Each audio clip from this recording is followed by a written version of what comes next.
Salam dan bahagia Ibu dan Bapak Guru.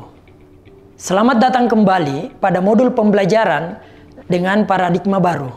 Pada materi sebelumnya, Ibu dan Bapak Guru sudah mengetahui mengenai capaian pembelajaran dan posisinya dalam struktur kurikulum prototipe. Nah, pada materi kali ini, kita akan membahas mengenai kaitan kompetensi, capaian pembelajaran, dan profil pelajar Pancasila.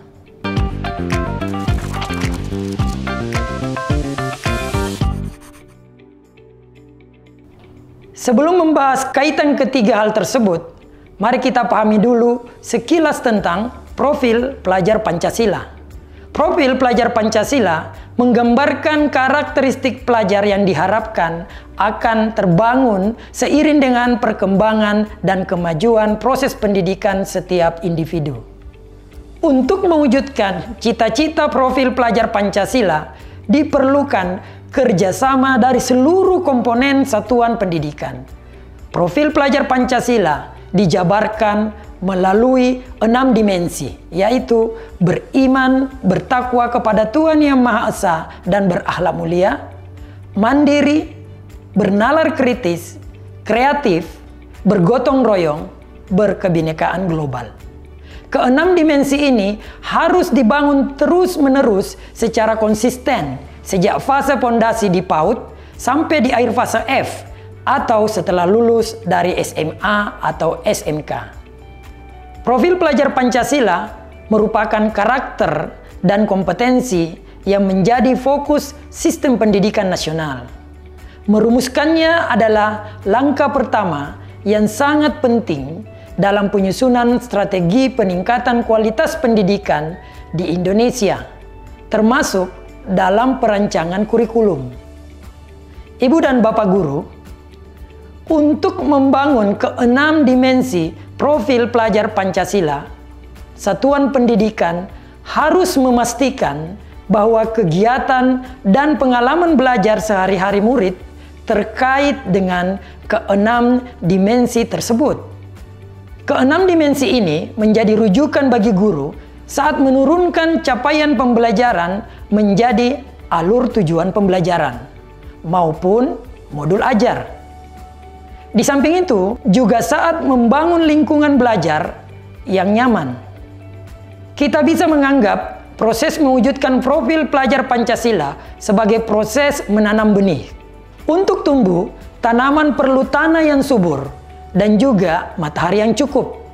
Lingkungan tempat tanaman ini dapat kita anggap sebagai lingkungan belajar. Namun, tanaman setiap harinya juga memerlukan air, juga pupuk, agar mendapatkan nutrisi yang lebih baik. Air dan nutrisi tambahan ini dapat kita analogikan sebagai kegiatan dan pengalaman belajar sehari-hari di kelas. Jika benih memiliki lingkungan tumbuh yang baik, mendapat air yang cukup, dan nutrisi yang baik setiap harinya, efeknya, benih dapat tumbuh dengan baik menjadi tanaman dewasa yang kuat dan kokoh. Lalu bagaimana menanamkan profil pelajar Pancasila pada pembelajaran di kelas? Mari kita simak contoh pembelajaran IPS yang dilakukan Ibu Sari di jenjang SMP. Ibu Sari dan muridnya sedang belajar mengenai konsep mengelola keuangan sederhana di era digital.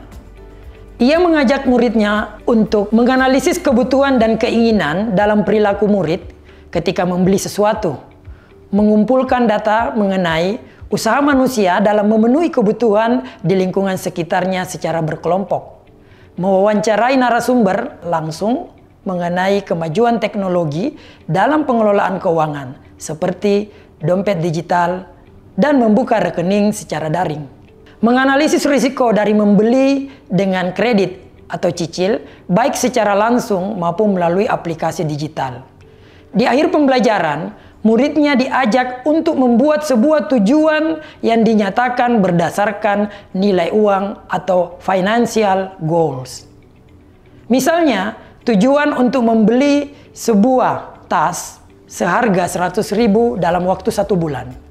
Kemudian muridnya melakukan perencanaan keuangan untuk mencapai tujuan tersebut. Apa saja pengeluaran yang berkaitan dengan kebutuhannya sehari-hari, berapa banyak yang ia bisa tabung setiap minggunya, dan sebagainya. Lalu mereka mencatat arus kas pada lembar kerja. Melalui pembelajaran itu, Ibu Sari menanamkan dimensi mandiri.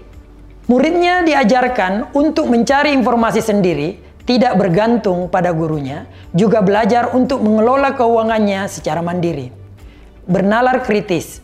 Melalui kegiatan diskusi, menganalisis konsep, serta menganalisis resiko. Bergotong royong, melalui kegiatan-kegiatan berkelompok. Ibu Sari menanamkan dimensi-dimensi ini kepada muridnya melalui capaian pembelajaran yang diturunkan menjadi kegiatan dan pengalaman belajar sehari-hari. Ibu dan Bapak Guru, setiap guru mata pelajaran apapun itu memiliki peran dalam mewujudkan keenam dimensi pada profil pelajar Pancasila. Jadi, saat membuat perencanaan pembelajaran, cobalah renungkan bagaimana mata pelajaran saya dapat menanamkan keenam dimensi profil pelajar Pancasila. Dengan begitu, kita dapat memberikan kegiatan dan pengalaman belajar yang bermakna dan sekaligus membangun kompetensi dan karakter sesuai dengan profil pelajar Pancasila. Selamat belajar berproses Ibu dan Bapak Guru hebat. Mari kita wujudkan bersama cita-cita besar untuk memiliki profil lulusan pelajar Pancasila demi Indonesia yang lebih bermartabat. Salam dan bahagia.